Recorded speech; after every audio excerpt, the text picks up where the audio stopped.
ઓમ નમો નારાયણ. જય માતાજી. આજે આપણે દર્શન કરશું બ્રહ્મ સરોવર અને ત્યાંનો શું છે ઇતિહાસ તે જાણશું. કુરુક્ષેત્રમાં આપણે વિદ્યાપીઠ જોયા પછી અહીંયા એની સામે જ આવેલું છે આ બ્રહ્મ સરોવર. બ્રહ્મ સરોવરની જો વાત કરીએ તો બ્રહ્માના વિશાળ યજ્ઞથી બન્યું હતું બ્રહ્મ સરોવર. અહીં જ ગીતા જયંતીની મહોત્સવની ભવ્ય ઉજવણી થશે.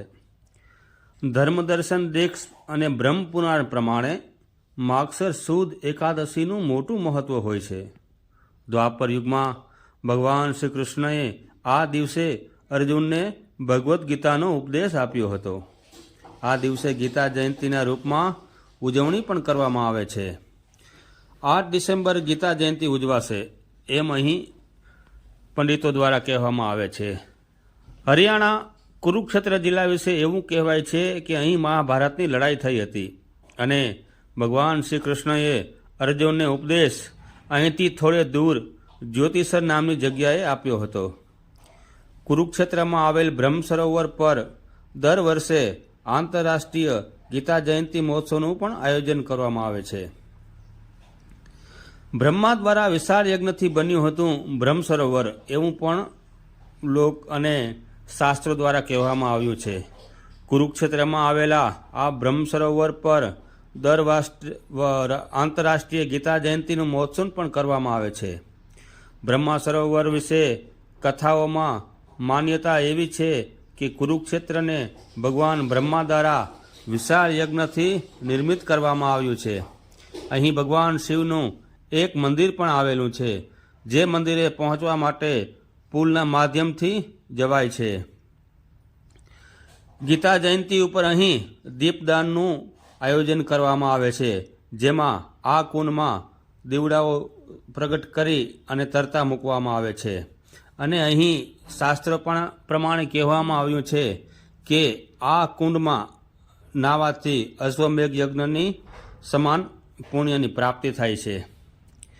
આ કુંડમાં ડૂબકી લગાવવાથી અશ્વમેઘ યજ્ઞ કરવા બરોબર ફળ પણ મળે છે. કદાચ આખા ભારતભરમાં સૌથી વિશાળ આ કુંડ હશે કે જેની લંબાઈ 1800 ફૂટ અને પહોળાઈ 1400 ફૂટ જેટલી છે.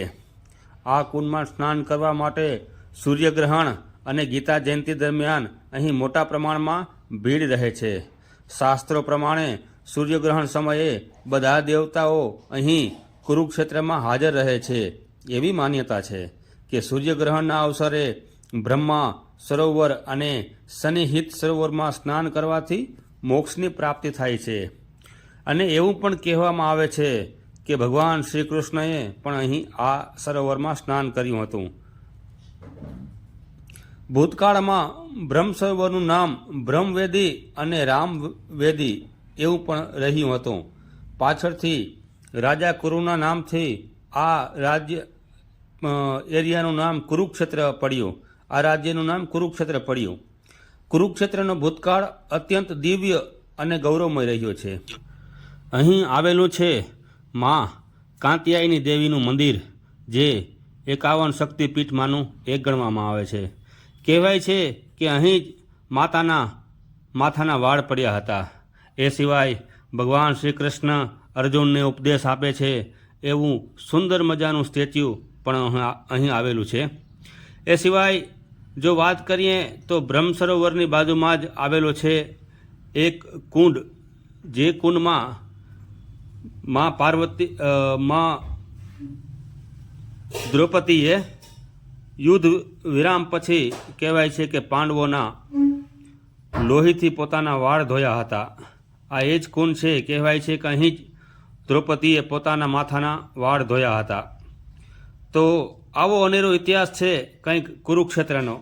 તો આ વિડીયો આપણને કેવો લાગ્યો ચોક્કસથી કહેજો અને અમારી ચેનલને સબસ્ક્રાઈબ કરજો. જય માતાજી, જય નારાયણ. આગળ ભાગમાં જોશું આપણે હવે કે કુરુક્ષેત્રમાં જ્યાં ભગવાને ગીતાનો ઉપદેશ આપ્યો હતો એ જગ્યા જે જ્યોતિસર તરીકે ઓળખાય છે. તો અમારો વિડીયોને શેર કરજો, લાઈક કરજો, કોમેન્ટ કરજો અને આગળનો ભાગ ટૂંક સમયમાં રજૂ કરશું. જય માતાજી.